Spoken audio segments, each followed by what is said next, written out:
Society, thank you very much for coming. We're very pleased that Dave Nellist has come to join us. He was the Labour MP for Coventry from 1983 rather to 1992, the same year as Tony Blair came into Parliament, and I think you shared an office with him. And he's now the current leader and the chair of TUSC, which is the Trade Union and Socialist Coalition. And Dave Nellist is going to speak to us today about the future of the Labour Party. So without further ado, I'd like to welcome him onto the stage.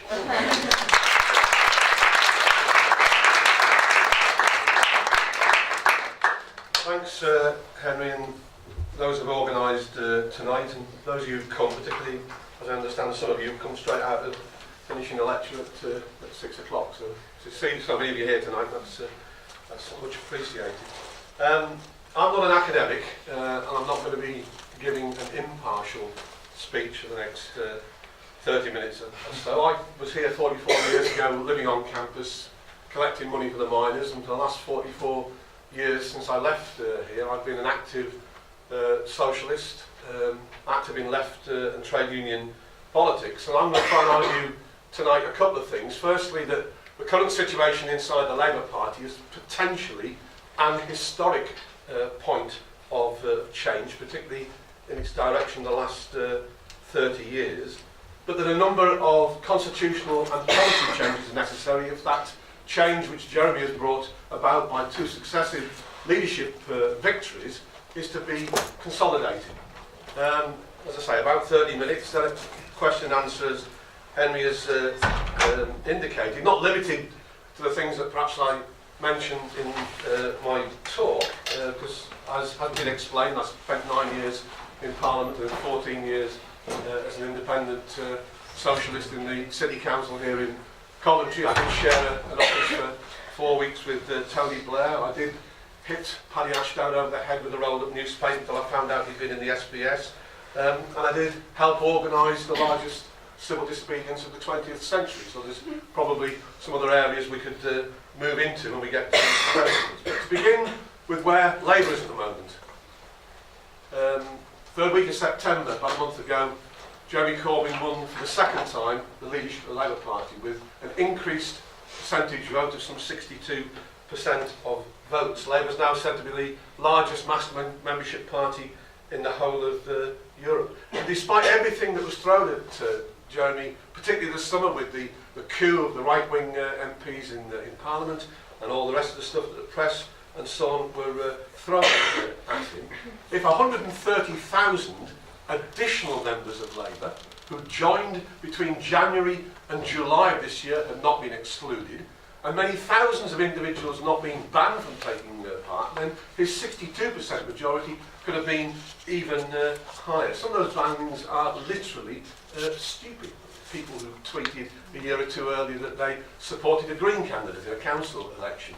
Clem Attlee, the Labour Prime Minister of the war period's grandson, got banned for drawing a Hitler moustache on a photograph of David Cameron. I mean, there was thousands of individuals that had they participated, then Jeremy's percentage could have been even higher. Now, I don't think the right wing in Labour is going to stop at the second attempt to defeat Jeremy.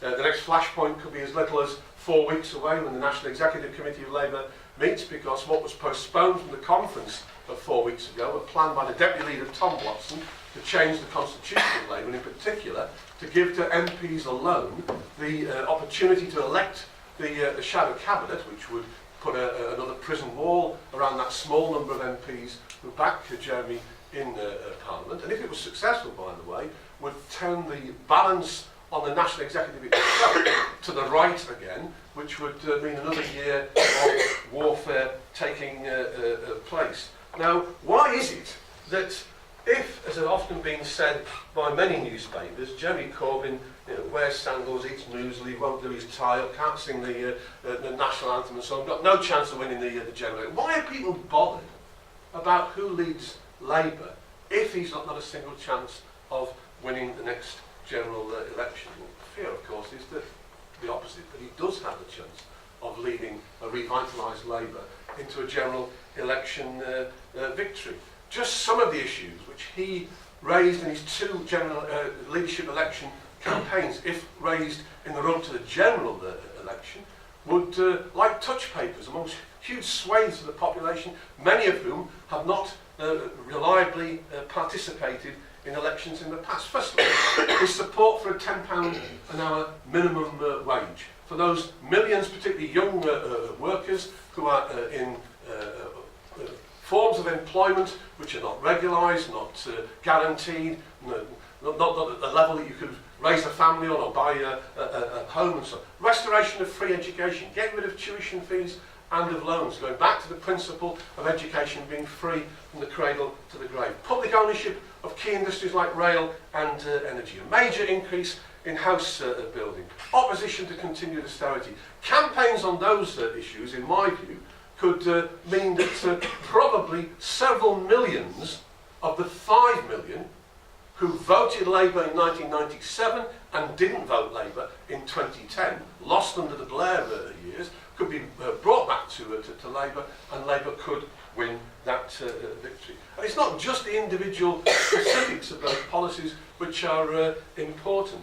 It's the fact that in raising them, it raises the general aspiration within society for a change. And it's not just here in Britain. We see that as a feature of politics and of social movements at the moment. The rise of Podemos in Spain, and incidentally yesterday there were hundreds of thousands of people your age on a general strike in Spain when universities and schools came out for demands for better life for young people. The Five Star Movement in Italy. At opposite ends of the political poles, Trump and Sanders in America. These things are not unconnected to the last 10 years of austerity from the crash of 2007-2008.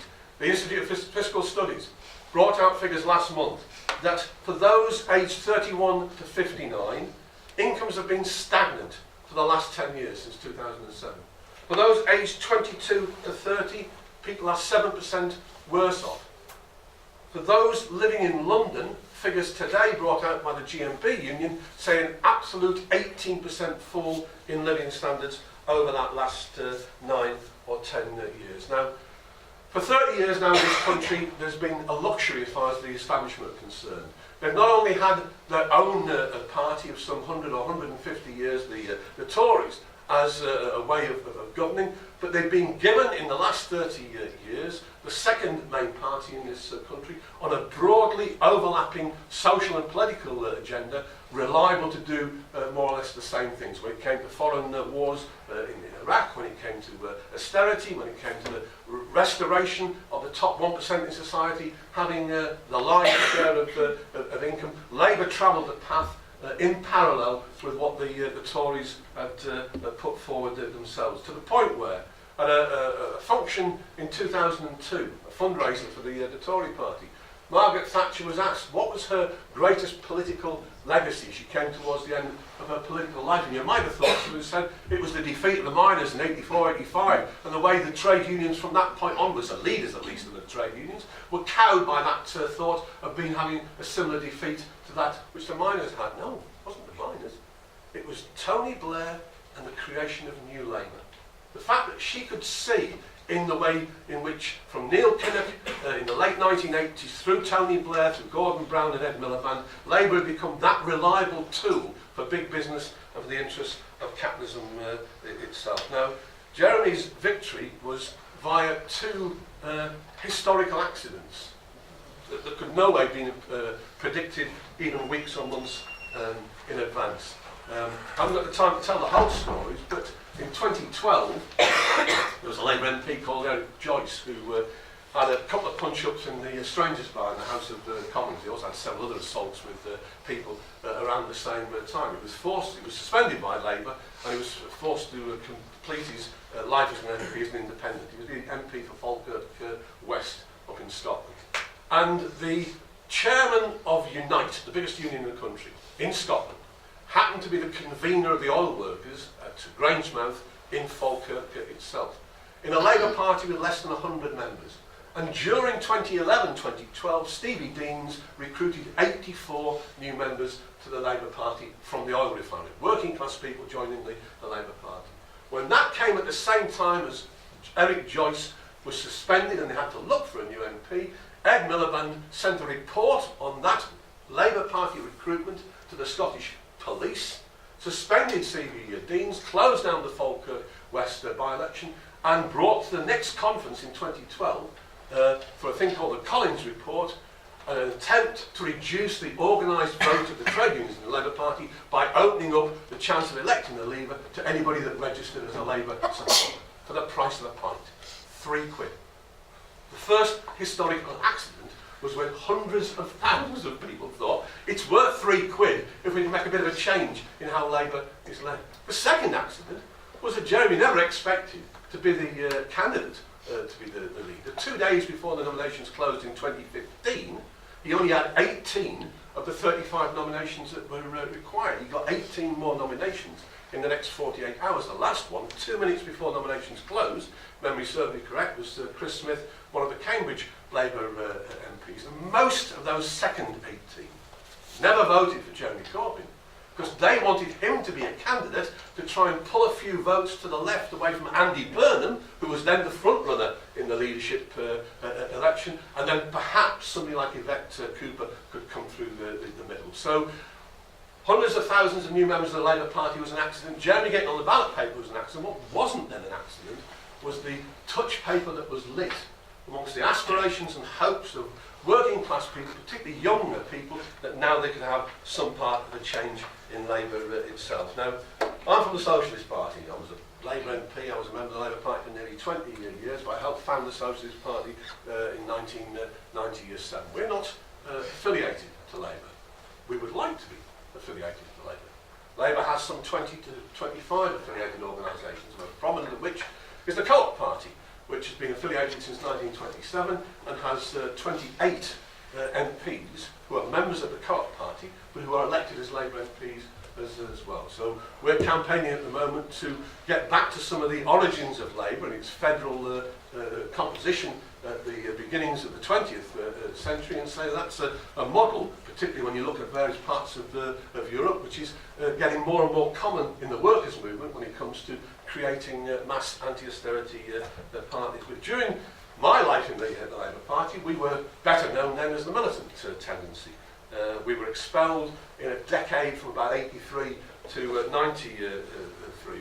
There's a photo which Lenny found for me some time ago when my expulsion took place in 1991 at the Labour Party conference in Brighton, and we had a march of about 500 around the conference hall, and leading the march with myself, with Jeremy Corbyn. He was the strongest one against expulsions of the left in that period itself. And even though we're outside the Labour Party, we've had a modest but significant role in one or two trade unions in getting Jeremy re-elected. The fifth largest affiliate to Labour is the Communication Workers Union. The motion was moved and seconded by Lenny over there that Jeremy should be the candidate of that union, which was successful. We had people at the Unite Conference, the biggest union in the country, who successfully moved that reselection of MPs should be back on the agenda as well. And what we're arguing, and the first, in a sense, central point I'm making tonight, is that there are inside but also outside the Labour Party, particularly in the trade union movement, untapped resources of socialists yet who could counterbalance the pressures of the press and of the right within society in order to support and consolidate Jeremy's victory as leader. And those resources are substantial.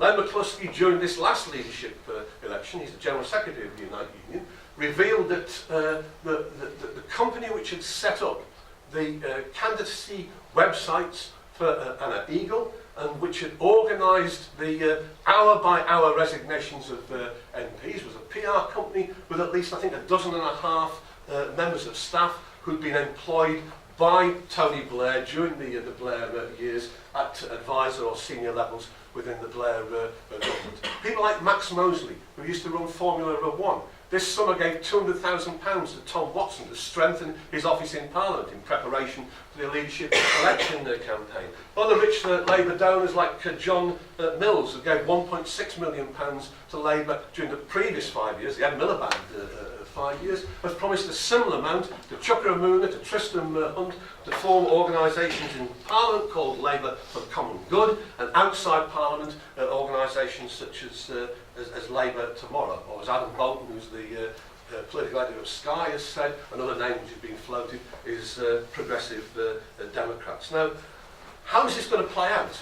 Jeremy's won that election again with a larger majority in September. Is he going to get a free run now to 2020, to the scheduled time of the general election? I personally don't think so. Let's see when we get to some discussion how you feel about that. It's possible, still possible, that there are MPs who would wish to organise, to emulate, they would argue more successfully, the path of the SDP in 1981-82 in forming a new party within the centre ground.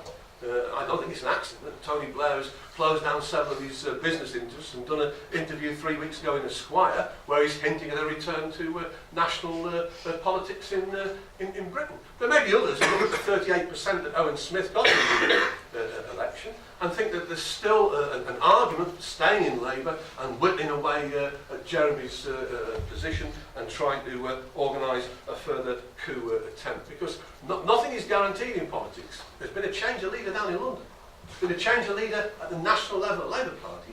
You go into this city of Coventry, you will not spot an inch of difference that has made to the people of this city. The Labour Council, Labour in this city since November 1937, is currently consulting on closing 12 of the city's 17 libraries, all 16 youth clubs and community centres, all the children's centres, and all adult education facilities in a consultation that's running to the 12th of December. Not a single hint from the 7,000 Labour councillors around the country, bar about 400 or 500 who did back Jeremy, but 6,500 of which didn't publicly back him, that their path at the moment of agreeing with government austerity, of cutting back on local services, is going to change. So you've got in places like Derby and Durham, teaching assistants, being on the cusp of being sacked to be rehired on a £5,000 a year pay cut.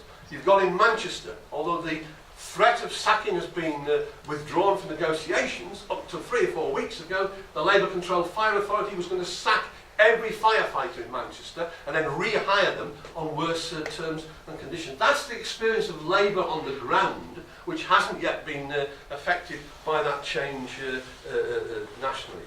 That said, TUSC was mentioned in the introduction, not perhaps widely known, even though in the last 2 or 3 years we've been the 6th largest party in the country when it's come to standing candidates in elections, 750 candidates in the council and general election of last year, for example, more than some of the regional parties, the SNP, Plaid and so on, put together. But our results are modest. They're 3, 4, 5%, 10, 15, 20%, very few elected councillors at this stage. But we've put forward within TUSC, and it's under discussion for the next 3 or 4 weeks, suspending our plans to challenge widely Labour in the elections of next May, in the hope that we could have a serious discussion nationally with Jeremy and John McDonnell, how it would be possible for Labour councils to start putting a bit of resistance up against the Tories. The local authorities in this country have got something like £21 billion in reserves. In Coventry, in the last 5 years, they've doubled the reserves from 41 million to 84 million pounds. The £3.5 million cuts in the youth services, in the children's centres and the libraries currently being consulted on to be implemented next year are totally unnecessary in Coventry.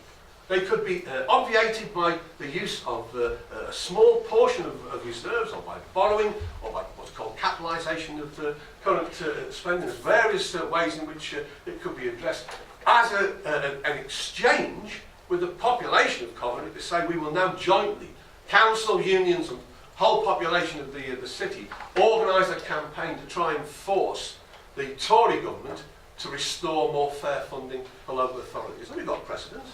That was done in the 1980s. The militant tendency led a council called Liverpool. It's a matter of widespread historical record. In 1984, Liverpool Council forced what's in today's money is £70 million of restored funding in 1 year, which built thousands of council houses, schools, community centres, parks, gave 10,000 local jobs and so on. So councils can fight back, but at this stage, unfortunately, that's not taking place. So the second half of what I want to say is just what sort of party would be able to consolidate Jeremy's victory and begin to make a more fundamental change in the direction of politics in this country. Can Labour be transformed? For what I would argue has been a party for 30 years that's had its horizons limited by the management of capitalism, and one which would challenge the continuation of the present economic and political model. Well, one of the problems is that I mentioned earlier Jeremy's got in his leadership elections some inspiring policies, but they're not policies of the Labour Party. Tony Blair's change to the Labour Party over the 90s and the first decade of this century weren't just political, weren't just the wars, the increasing gap between the rich and poor, privatisation, PFI and all those things. They were organisational as well. So, for example, in my day, a meeting like this would pass a motion, a Labour students meeting or what have you, that would pass a motion. If it was affiliated to one of the Coventry Labour parties, it would send it there, it would be discussed by workers in the city. It would go to a conference, Blackpool, Bournemouth, Brighton or where have you, and the Parliament of the Labour Movement, the Labour Party conference, at which some 4,000 or 5,000 people used to attend, would take a decision which would have a decisive weight when it came to what a future Labour administration would do. Oh, that's gone. All policy now in the Labour Party is not made by the conference. The conference is only allowed to debate 8 resolutions, 4 from the unions and 4 from the members. All the policy is made by, I think, on the National Policy Forum, of which there are 186 delegates elected for a 2-year period. The people on there at the moment are the people who were elected as delegates before Jeremy stood the first leader. The people who went to the Labour Party conference 3 years ago had to wait at least 12 months before they were eligible to stand as delegates. So all the people at the conference 3 weeks ago were people who were elected as delegates before Jeremy won the first election. So he's not just a prisoner in Parliament, where he's got literally 9 mates, and about another 12 who are reasonably supportive, out of 232 MPs. He's not just a prisoner in the council chamber, 400 to 500 councillors out of 7,000 that back him, but even within the structures of the Labour Party. And when a union, for example, like the RMT, one of the most militant unions in this country, an anchor within the TUSC organisation that we have, they've had discussions about whether they should re-affiliate to the Labour Party. They've got 80,000 members. It would cost them £250,000 a year. For that £250,000, they would get 1 seat on the National Policy Forum, sat next to 2 members of the House of Lords, representing 209 Labour peers, who got twice the seats on the Policy Committee as a union of 80,000 would. These things have to be changed. There has to be a restoration of bottom-up democracy within the Labour Party, an end to the suspension of individuals and of parties. Bringing back a reselection of MPs, and I'll come back to that in just half a second. Restoring the National Conference as the main arena for policy formation. Making the National Executive more reflective of the actual membership. The organisers in the Labour Party, the main organisers, I think there's about 35 of them around the country. As part of this debate that's taking place on the 22nd of November of Tom Watson's constitutional changes, want 2 seats on the National Executive for 35 people. There are 600,000 members of the Labour Party who've only got 6 seats on the Labour Party. It's not reflective of the real balances of contribution or of forces within the Labour Party itself. And centrally, I would argue, there has to be a rebuilding of the core role of the unions in the Labour Party, so watered down by Labour. Just this point on reselection may or may not be something that people want to raise. For me, it was bread and butter in the 1980s. In the factories I worked, shop stewards in offices or factories were elected every 1 or every 2 years. Every one of those 7,000 Labour councillors comes up automatically for reselection once every 4 years all the way around the country. We achieved the same automaticity of elections, of reselection, in the 1980s with MPs. Why should it be that members of Parliament, once elected, seem to think they've got a right to that job for life, while every other layer of the labour and trade union movement regularly comes back before the people they represent and say, should I or should I not carry on in the job? Now, unfortunately, the main left organisation within the Labour Party, in terms of being better known, that's Momentum, started off with a position of being in favour of mandatory reselection of MPs. John Lansman, who's the head of Momentum, moved the motion at the campaign for Labour Party democracy in February of last year, calling for immediate reselection. But fortunately, straight after Jeremy's second election in September of this year, he was writing articles in The Guardian, pulling back from that, saying it's no longer something which Momentum should campaign for. So the right within society, the pressure has had some effect on the left within Labour on those questions of democracy. The second area where it's had an effect is on policy. Again, I restate the inspiring nature of some of the individual things which Jeremy raised in his two leadership election campaigns. But as the weeks and months have gone on from those things being raised, there's been significant step backs in how they were to be implemented. So, one example, public ownership. All the way through 2015, the summer of the first election of Jeremy, a clear call for the renationalisation of rail and for the nationalisation of all the big six energy companies. That now is put forward within the Labour Party by the leadership and by the Shadow Cabinet spokesperson as not renationalisation of rail, but as each private franchise, owned by firms like Virgin and so on, come up for renewal, they would fall back into the Treasury on the point of renewal. Which means by 2025, another 9 years from now, only 1/3 of the railway system would become eligible to be brought back into public ownership. I probably wouldn't live long enough to see rail renationalised at that pace. On energy, the big six were clear about renationalisation.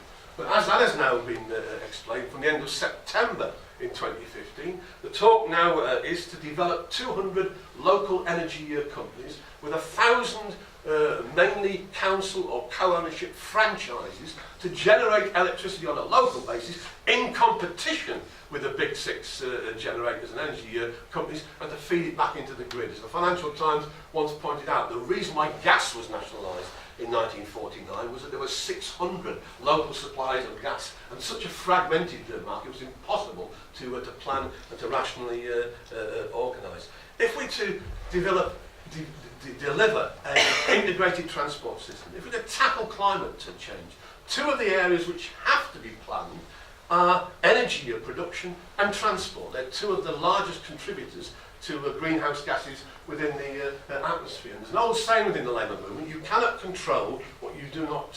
You cannot plan what you do not control, and you do not control what you do not own. So the anchor within the Labour and Socialist movement for public ownership over many years are essential. Not just, I would argue, in those industries, but in banking and finance and a number of other areas as well. Now, I want to bring my remarks to a close to try and finish in 3 or 4 minutes to keep to the promised 30 with this last point. And that's this. I see the potential of what Jeremy has started as being generational. I grew up in the 50s and in the 60s. My dad was a fitter in the steelworks for 43 years. My mum cleaned the floor of what is now Barclays Bank. When they were growing up, their hope was that their kids would have an easier life than them.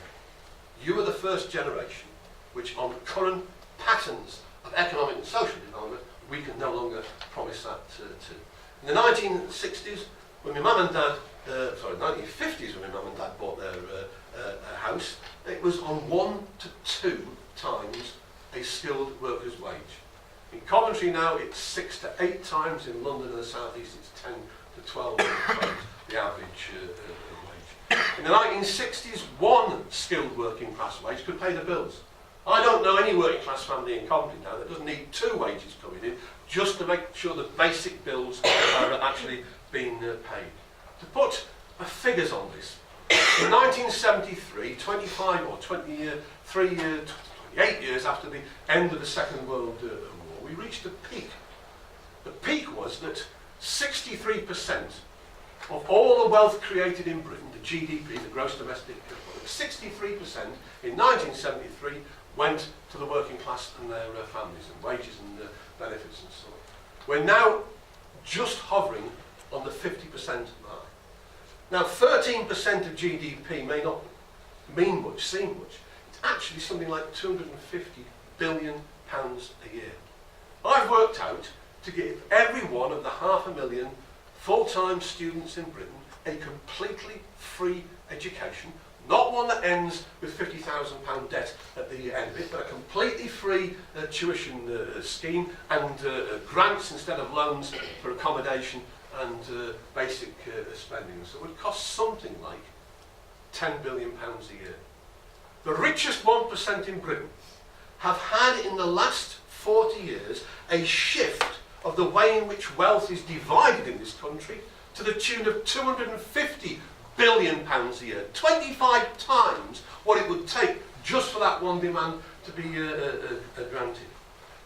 If you look at the richest companies in this, Deloitte, the accountants have worked out that the top 100 companies in Britain have got cash reserves of something like £750 billion, which they are not currently investing because the areas in which they would invest, they're not getting the required rate of return in profit. They would rather improve their profits by driving down wages or other forms of internal spending rather than spending on new investment itself. 250 billion for the transfer of wealth, 750 billion in cash assets. Just in the last 10 years alone. Go back and look in April of every year to the Sunday Times Rich List that comes out in the newspaper on one Sunday in April. You will find that in 2008 to 2016, the top 1,000 richest families in this country doubled their wealth to £547 billion. We're not a poor country. Despite today's news and interest on the economists in the room about how you actually calculate the GDP, but despite that news today, this is the 5th richest country on the planet. So why do we have a million people every year using food banks? Why do we have 4 million people on 0 hour or insecure employment? Why do we have 17 million people, almost a third of the population, who, according to the Daily Mirror 3 weeks ago, couldn't put their hands on £100 cash if they had an emergency payment to pay? Why have we got millions of families, 2 or 3 paychecks, away from losing their home because they couldn't keep up the mortgage payments on the rent? When we're the 5th richest country on the planet, where we have hundreds of billions of pounds which are potentially at our resources. That's what we need to change. We need a sort of society that uses the wealth, the talent, the skills of the population for the majority of the population, not for a tiny sliver of that population at the top. And Jeremy has begun to raise those ideas. But he's very limited in what he can deliver with the way in which the structures are around him in Parliament, in councils, even in the membership of the Labour Party, unless he breaks through that and has the same crusade in the country as a whole as he had during the leadership elections of last summer and this summer as well. Now, to finish, we're about to launch next week, I think actually, at the end of next week, a petition of those of us who were expelled from Labour 25 years ago, hopefully to go to the National Executive Committee of the Labour Party, to argue for our reinstatement in Labour. We were expelled for a variety of reasons. In my case, it's because I organised 30 MPs in 1990 to refuse to pay the poll tax. And one of them, Terry Fields from Liverpool, did 58 days in Bolton prison. And in the summer of 1991, Roy Hattersley and Claire Short moved a motion at the Labour Party NEC saying that Terry should be expelled from the Labour Party for bringing the Labour Party into disrepute, refusing to pay his poll tax in order to bring pressure on the government to stop taking pensioners and others to prison. And by the way, that bloke Nellist in Coventry has said the same thing. He's next in the line, so we'll tag him on as well. And so I was expelled from Labour. I've got no worries about that.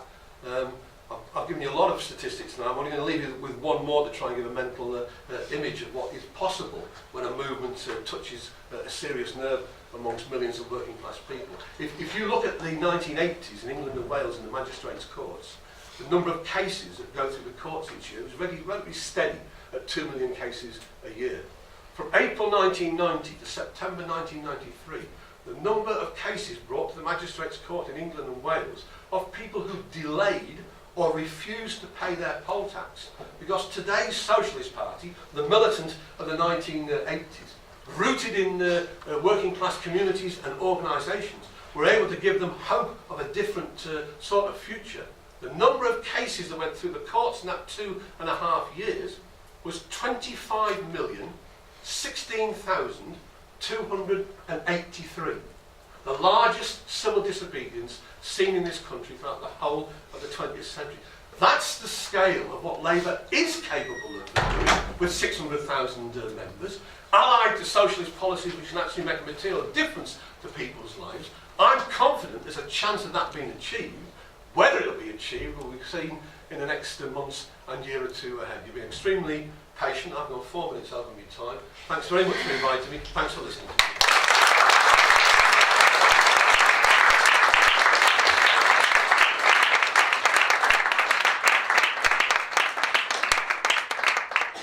I'll try and moderate from here. Does anyone have any questions after that? We'll start with Anthony in the back. Thanks, Emily. Yeah, I've got your electoral record here, actually. In 87, you stood for Labour and got 47.5% of the vote. Yep. Stood against us in 92, you got 28.8% of the vote. 97, 01, 05, you get about 5, 6, 7% of the vote. You, in the last two elections, 10 and 15, you've lost your deposit both times. If your ideas are so great and they touch a nerve with so many people, why does no one out there vote for you?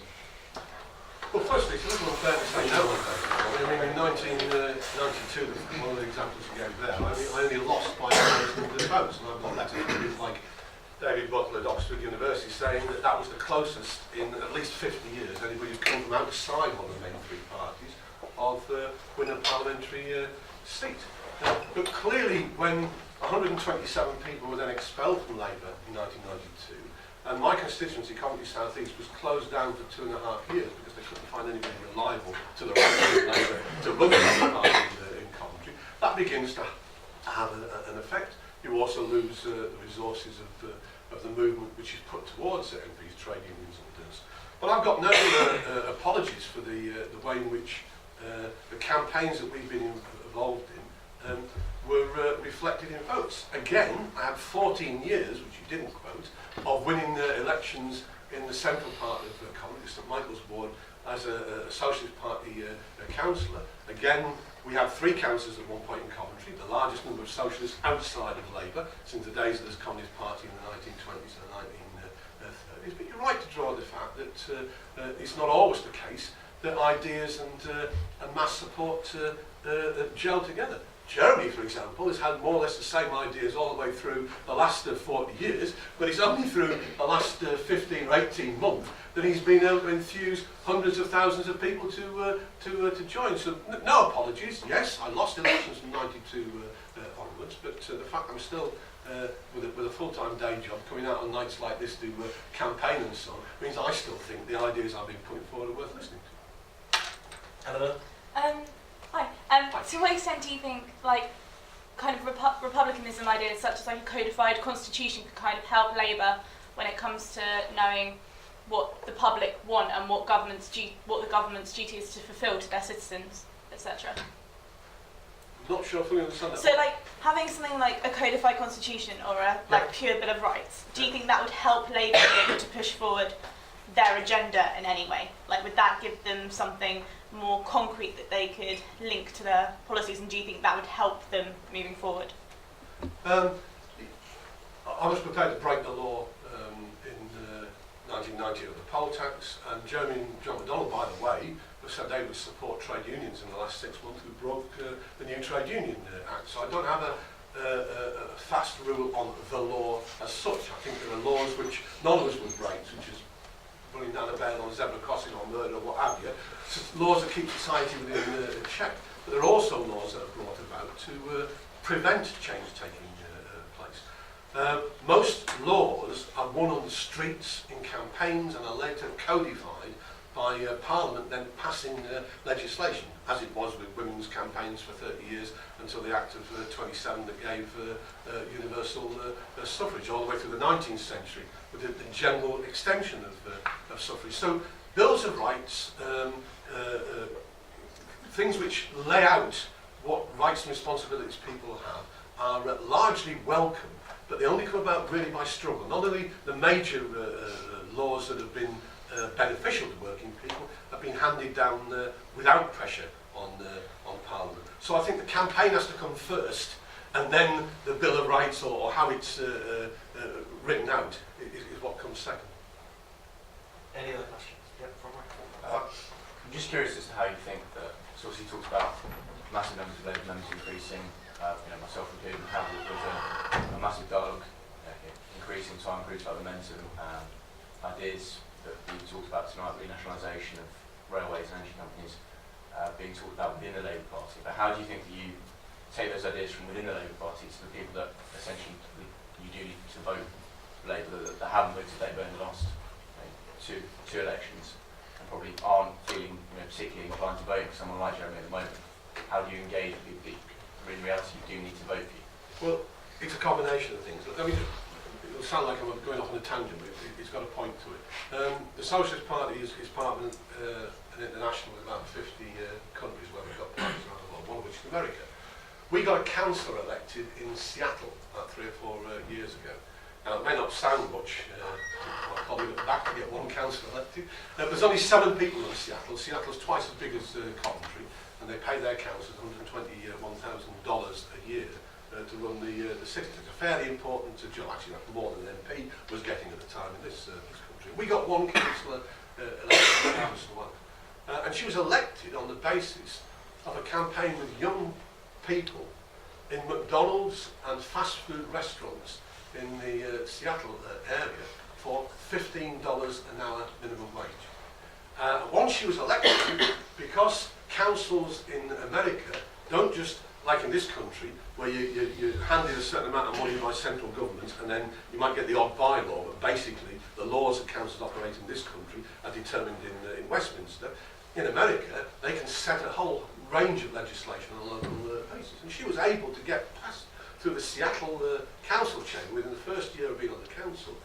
The target of $15 an hour for all industry and employment within Seattle. That was in part in San Francisco, in Chicago, and other major cities around the Americas, for people to try and emulate that with campaigns, with pickets, with petitions, occupations of council chambers, with attempts to get people elected. In other words, the idea of giving a decent standard of living of $15 an hour caught fire once it was triggered in a couple of ways. Get somebody elected on the council who could deliver something, and that gave hope to people on the ground. We could do the same in this country. The TUSC 2 years ago passed a motion for £10 an hour minimum wage. I actually personally think that's a little bit low, because even if you're on £10 an hour, you would probably still need to go for certain means-tested benefits, housing benefit, if you had a family child, tax credits and so on, all of which have a marginal tax rate of 75 to 80%, not the 20% that most people think income taxes in this country. But if Jeremy was to go around and have 30 or 40 towns and cities with rallies of the size he had during the leadership election, and in the run of every day to those rallies, to visit every McDonald's, every Starbucks or whatever, particularly the ones like Starbucks that ain't paying their taxes and so on, and organise lobbies of young people demanding a decent standard of living, the ability to get enough money that you can rent a property or get a deposit for a mortgage and so on. Who's to say how quickly we could get the same fire going in this country as they got going in America? We're not different to other places like that. So that's how I see it develop. The ideas match the needs of people, but they have to be campaigned for. People have to believe that they're possible. They've not got to be slogans, they've got to be actual achievements, and that's what I think Jeremy and John need to do. Felix? So just slightly coming off that point about wages, do you think that Labour should propose a universal basic income? Yes.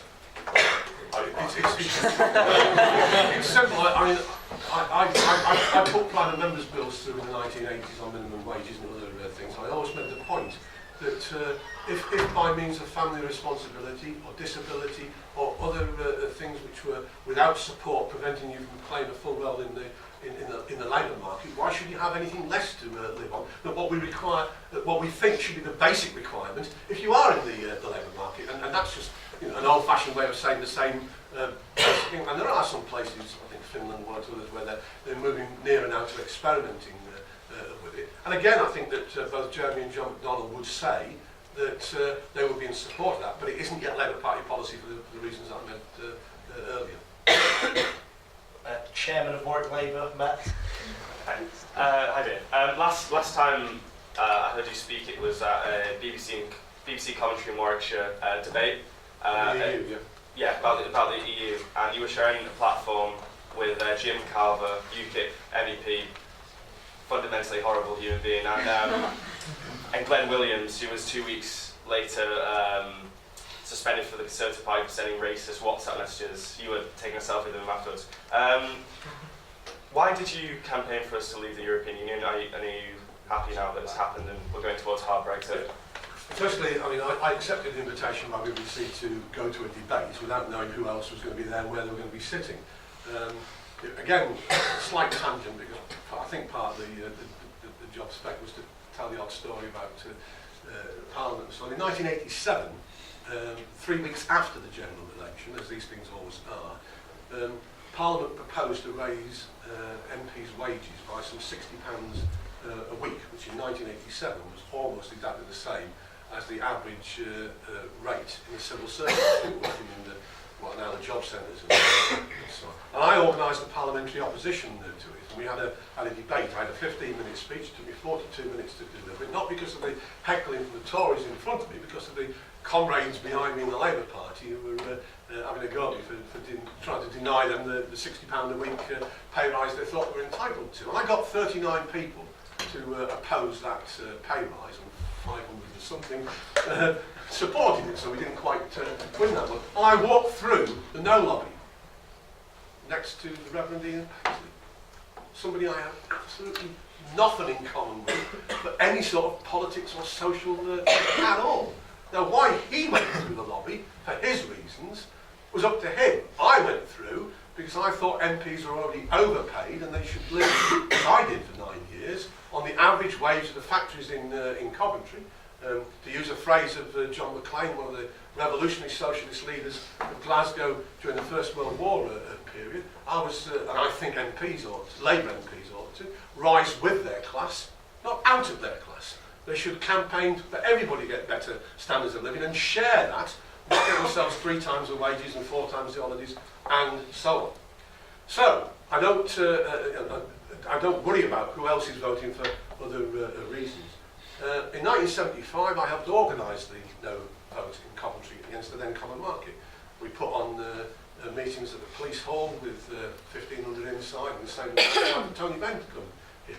And if Tony Benn and Bob Crow hadn't tragically died 2.5 years ago, they would have led the left campaign for Lexit or Brexit or opposition to the EU, on the same way in which we, the socialists, tried to do it, on things such as laws are made in the EU by the heads of the 28 governments, 27 of which we have no election process over at all.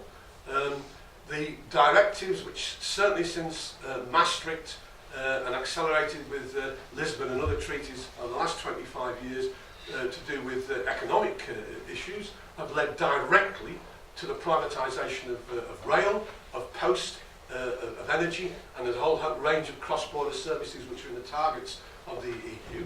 If they get away with CETA, which apparently is back on the agenda after the Brussels balloon Parliament seems to have reversed its petition, this is the trade deal between Canada and the EU, becomes the model for the trade deal TTIP between the USA and the EU. It incorporates within that the ability of large multinational companies to be able to sue governments who aren't privatising things like health and other things fast enough. So there was a range of economic issues. I think the largest number, not necessarily a majority, but the largest number of people who voted against the EU didn't actually vote against it on the question of immigration. That was the second largest number.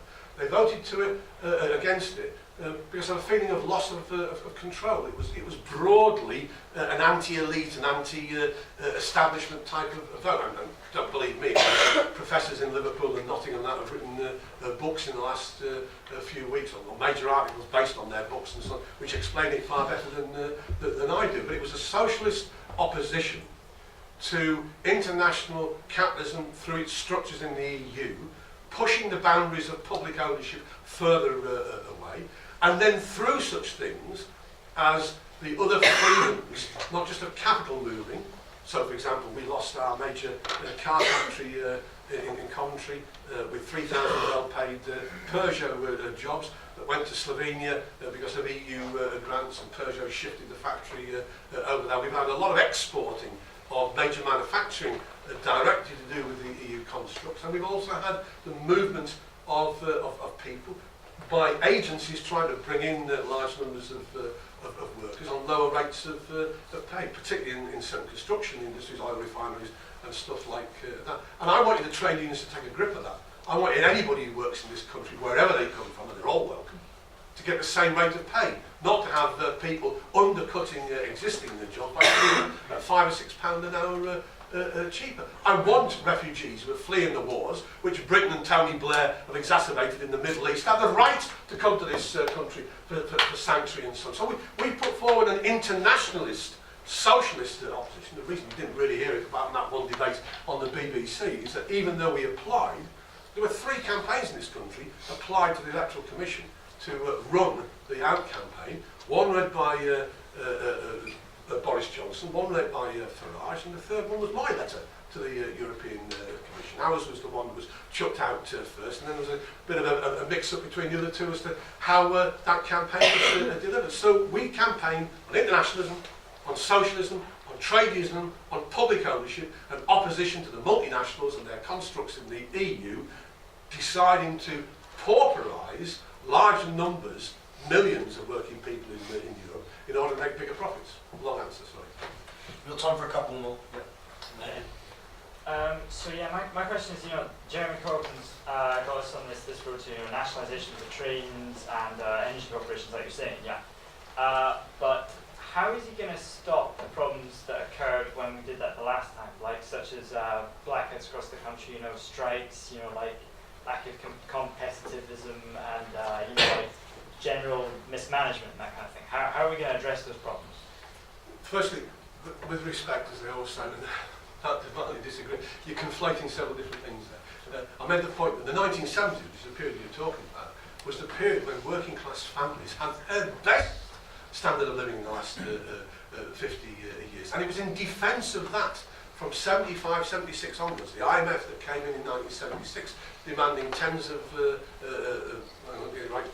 demanding billions of cuts in health, welfare, housing and so on, which regretfully the Labour government of the day agreed with, and then Thatcher accelerated from 79 onwards. And the big strikes that took place, particularly in the public services, were at a time of 15, 18, 20% inflation, when there was 4 or 5% wage increases being offered. In other words, in each year, I mentioned the point about an 18% fall in living standards for London workers over the past 9 years. There were parts of the late 1970s when each year that was being put forward as what working people had to accept. So they rejected that. So that's the 70s was a time when, for 25 years, the strength of the unions, the 13 million strong in the TUSC, the largely positive reforming aspect of the Labour Party, which gave us health and safety at work, race relations, equal pay, a number of other good bits of legislation, was being threatened, and the mine coming to an end, and there was the beginnings of the battles, which in the early 1980s, with the miners and others, grew to even bigger battles against Thatcher. Now, public ownership, firstly, was in the late 1940s, public ownership in this country grew to about 20% of the economy.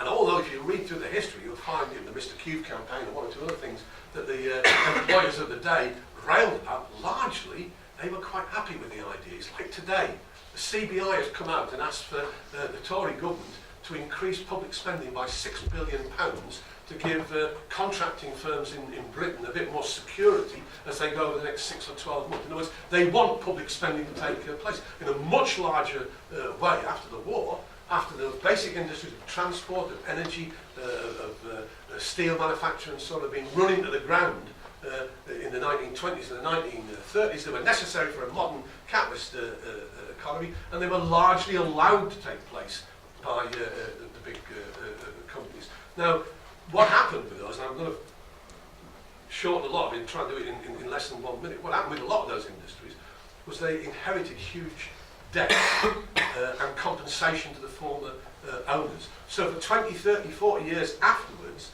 they were paying compensation out which exceeded the profit they were making each year. So they were deemed to be uneconomic, but it was the way in which the economic model was set up that made them so. I asked the question, I think it was in 88 or 89 in Parliament, about the privatisations which Margaret Thatcher had done between 79 and whatever it was, 89, say 10-year period now, how much debt of those nationalised industries have been cancelled? And again, figures from the 80s are hard to put into today's money, like, but it was £18.5 billion of debt to the former owners of those industries, which she cancelled and gave them to the new private owners debt-free.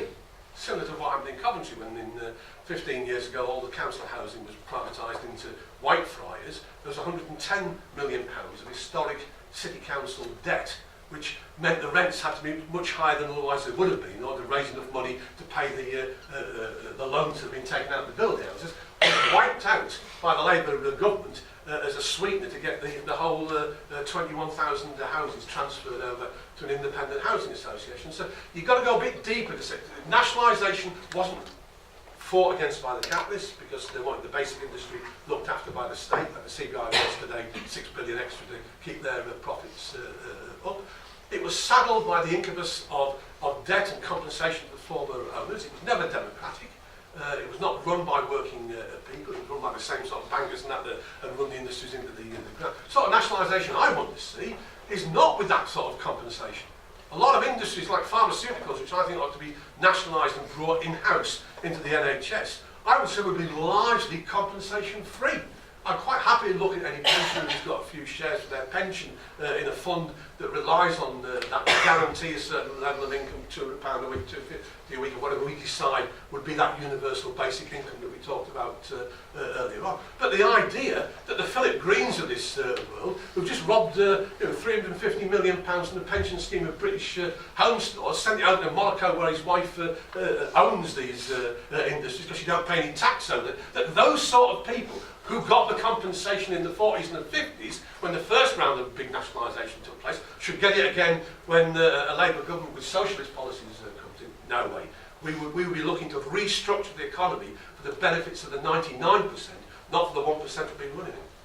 I feel like I'm ignoring people on this side, yeah. You described New Labour and the Tories as having overlapping social agendas. Do you recognise there being any benefit of voting for New Labour and having a Labour government? Well, I think in '97 the success that Tony Blair had was that he was largely not the Tory. There was a high expectation that things would be different. But if you do look at things like the disparity between the rich and the rest of that period, particularly things like the average salaries given to chief executives of large corporations compared to the average wage within those corporations, that accelerated. So no, I don't think there. PFI, which was invented by Norman Lamont, the Tory Chancellor in 1992, has now got its tentacles into almost every aspect of public spending, capital spending, during that New Labour period. So, for example, Walsgrave Hospital in Coventry, the only hospital we have now, when I left this university 44 years ago, we had 5 hospitals in Coventry with a plan for a 6th. We now have 1. That one was built 15 years ago, that had been planned to modernise to European standards to 2 then hospitals in Coventry, Walsgrave and Coventry and Warwickshire, at about 30 million each. That doesn't make a profit of large scale. So with PFI, those were knocked down, a new one was built at £194 million, and by the time it opened, the capital cost, without the wages and sort of the whole deal, had escalated to just under £500 million. And its first year of opening, it had to find £57 million in PFI payments for 1 year, which was almost a total for 2 hospitals to be refurbished less than 10 years earlier. You go park at Walsgrave Hospital now, and there's a private company that does the cleaning and the catering and other aspects, owns the car park, and makes £2.7 million a year profit out the car parking charges of £10 or £12 a day on families of those who are sick in that hospital. So yes, we got more hospitals built and a few more schools, but the way in which they were financed and the structure of that finance has left the next generation picking up the bill. And by the way, it was done because Gordon Brown, following Maastricht, wanted to get into the euro at some stage, wanted Britain to play a larger role in the financial aspect of the EU, and taking off the balance sheet all that debt into the private sector with PFI, give them a cleaner run through the Maastricht criteria to prepare the ground for possible euro entry. So no, the rich, the wars, the privatisation, I understand why people voted Labour, 13.5 million of them, in 1997, but it wasn't me that got fed up. By 2010, 5 million people had stopped voting Labour, and regrettably, the best part of 4 million of them ended up voting for parties like UKIP. So, you know, Labour's failure to tackle the problems led to demoralisation and raised unwelcome political formations now in a society like UKIP. Right, last question now. Did you be my patient? Right, so just bear in mind I'm saying it as a Labour voter, and it kind of gets to what you just say, but well, a Labour member, not a Labour voter. They're kind of the same thing. How far would you say the Labour Party, or even the Socialist Party, can still claim to be parties representative of the working class of Britain, given how many working class people, as you mentioned, have slid towards UKIP in terms of right-wing nationalists? Are we really representing the working class if we kind of, you know, tiptoe around issues like immigration and kind of pretend like we don't exist and hope people will still vote for us? You can't equate reflective of the interests of a class with the votes of one particular time. They're an indicator, but they're not the only indicator. The people I was quoting earlier on, Matthew Goodwin at Manchester, and Matthew Goodwin at Nottingham, and Richard, I forget his second name, the professor at Manchester, who wrote a book called Revolt on the Right, which is worth having a look at, because it interviewed to like 10 or 15,000 UKIP voters. Not the normal 1,000 you get in an opinion poll, but a much larger, statistically significant sample from which to draw conclusions. And when you go through that, you find that, and this is certainly the case a couple of years ago when this book came out, that the average UKIP voter was 5 or 10 points higher on wanting things like renationalisation of rail or the coast, renationalisation of health and getting rid of the private aspects of that, than the general Labour voters were. It's just that they didn't believe the Labour Party was going to do it. And then added to that general dissatisfaction with the elite and so on, they saw, you know, rising populations and pressure on schools, pressures on hospitals, which weren't being solved. I mean, we've got a problem in this city. We've quadrupled our population in Coventry. We've doubled our population in Coventry 4 times in the last 100 years. We're now at about 340, 350,000. If the 2 universities have their way, there'll be somewhere in the region of 15 to 20,000 more students in the city in the next 5 to 8 years. The last time a council house was built in Coventry was in 1982. Sheltered housing in the Charlesmore area. The only things that are going up at the moment are tower blocks, pretty rally hutches to be honest about it, for students to live in. You go and talk to pubs in Coventry and you will find real serious resentment from normal, well-meaning people of a city centre, which is now the plaything of the 2 universities, and everything being done for students who are coming. That's not going to get at you, the 3 or 5 or 7 or 9 or whatever years with the masters and the PhDs, you extend it to the basic 3 years for your degrees here. It's the fact that those 2 aspects of education are not subject to any real political discourse within the city. I mean, I represented the city centre board for 14 years, and the worst thing in Coventry is Coventry University. They never come to the local residents and people to ask, you know, or to discuss the impact of something that's going to happen with a new building or whatever. It just happens. They can talk to the officers on the council and get away with it. So people have resentment for a lot of things. A lot is to do with numbers. It isn't necessarily to do with nationality of those numbers, because it doesn't matter whether, you know, you've got 5,000 extra students from Liverpool or Lahore or Latvia or where have you. It's the numbers and the pressure on lack of services and facilities which is the problem. Now that could be easily undercut if Labour, which is talking about a million new homes in 5 years.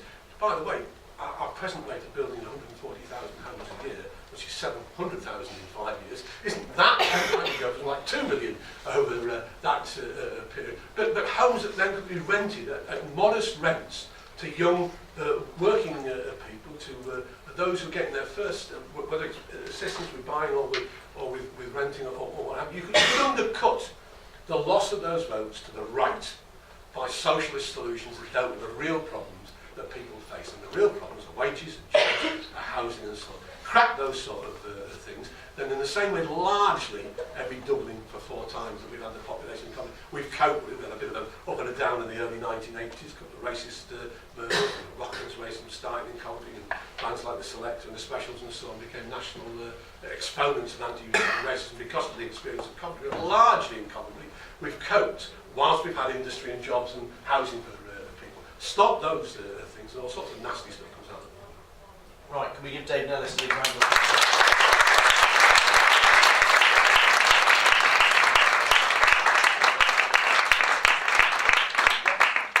Before you all head off, to let you know, next week on Monday, which I know is Halloween, but starts at 6 o'clock, we've got a talk by Dee Dutter, who is a PACE academic talking about the Clintons. He's done his PhD on the Clintons and has met Bill and Hillary.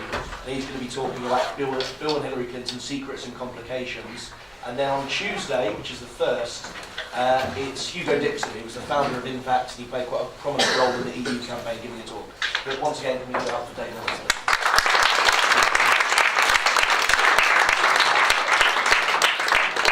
Thank you for inviting me. I did bring 1 or 2 glamorous assistants with me. We've got some merchandise outside. Should you be interested in any of the ideas we've talked about today?